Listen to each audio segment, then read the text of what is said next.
uh, volunteered, but I got rejected through the system and got in.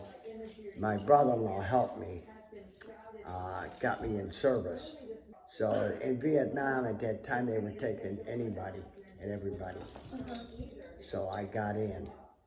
That's how I got in. No, darling, no, no. Made a lot of friends in that, but no. Fort Leonard Wood, Missouri. Okay. In November, which is cold, really cold. And that, so I took my training there, and then I took engineering, crafts, carpenter and service, and went to Ranger School and airborne school, and the rest taught myself, but I took what I needed out of it to survive, and the rest you just leave it go.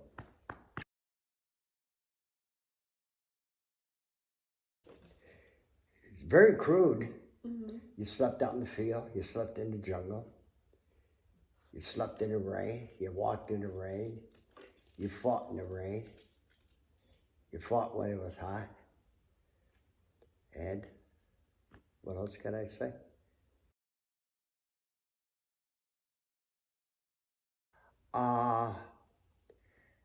My mom wrote me several times, my Aunt Jackie, and a couple friends I grew up with did, but not all that much in that. Every time I picked up a letter or tried to write, which that was kind of hard to do out in the jungle, but every time I went to write, something happened, firefight started, which is the enemy started firing at us, so I just gave up trying to write home. And don't forget, I couldn't spell all that good either. And I was in charge of burning human waste. That was one of my assignments until I got processed, because I was an NCO, a sergeant. But I really wasn't a sergeant, because with the 82nd, I was at a craft shop, and I did trophies and stuff like that. To fill that position, you had to be a Spec 4, but not a Spec 4, a corporal. And a Spec 4 and a corporal is the same thing. So they made me an acting jack. That means I was a corporal, not a sergeant, 2 stripes, but I was really a private.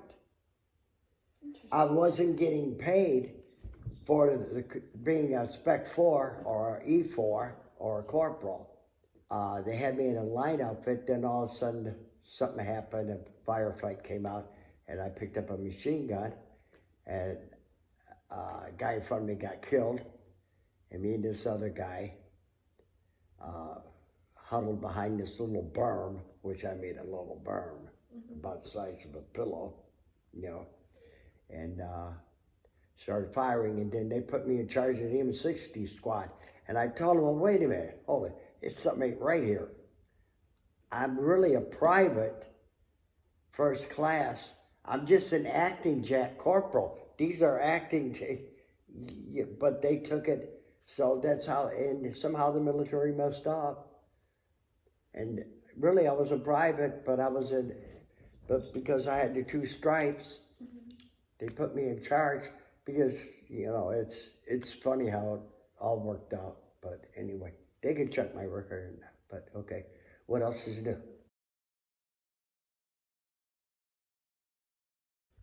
I had my jungle fatigues rolled up to here, and somebody threw a frag, an enemy threw the frag, the hand grenade, and hand grenade with the metal and stuff.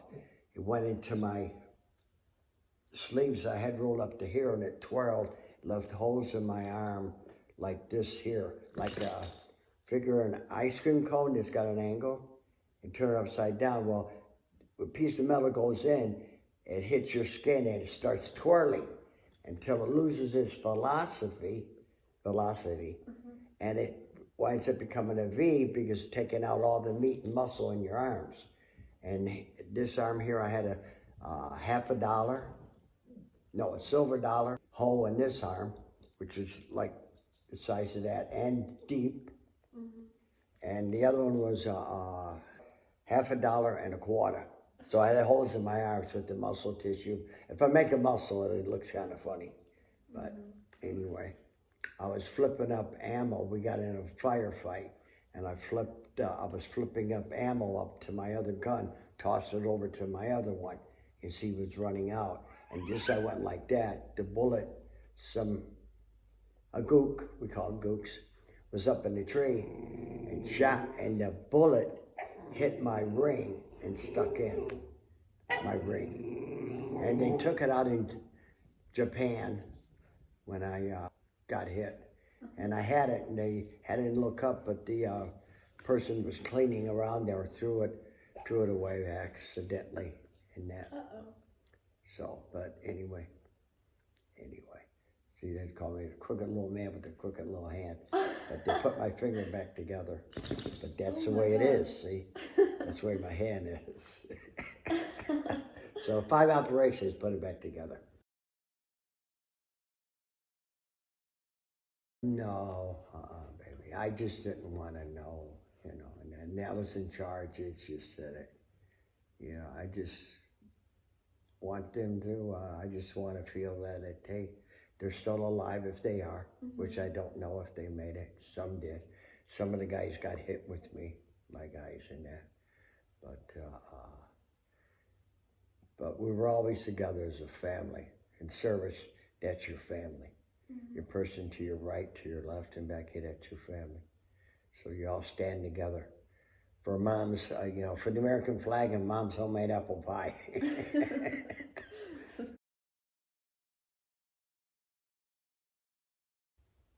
When it came to a point of time when I went in country and I become charge of the M60 machine gun squad, the CO at that time, the company battalion commander, needed guys to go out on an LP, and that's a lookout post.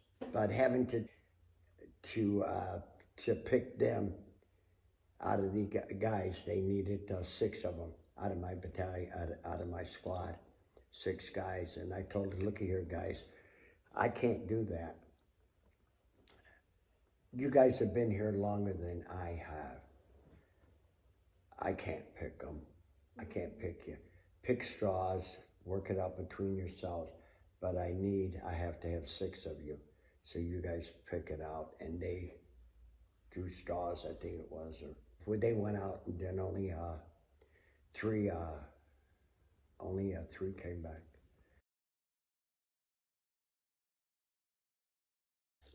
It took me a while. It was like I was shell-shocked still, and I didn't really know. We really didn't know what it was to be traumatized. You get scared and that. Well, that sticks with you for a while. And then eating my meals, well, in service, man, you had to eat your meals fast, So like in 5 minutes, so when I come home, I'd be done eating before anybody else, And it took me about 5 years or 6 years to slow up on eating my food as fast, and then getting used to leaves blowing, I'd be flinching, stuff like that. So. I didn't start drawing my disability. They gave me for my hand, and that I just started getting it 2013. So they were giving me $15 a month in 1969 for my hand and my arms.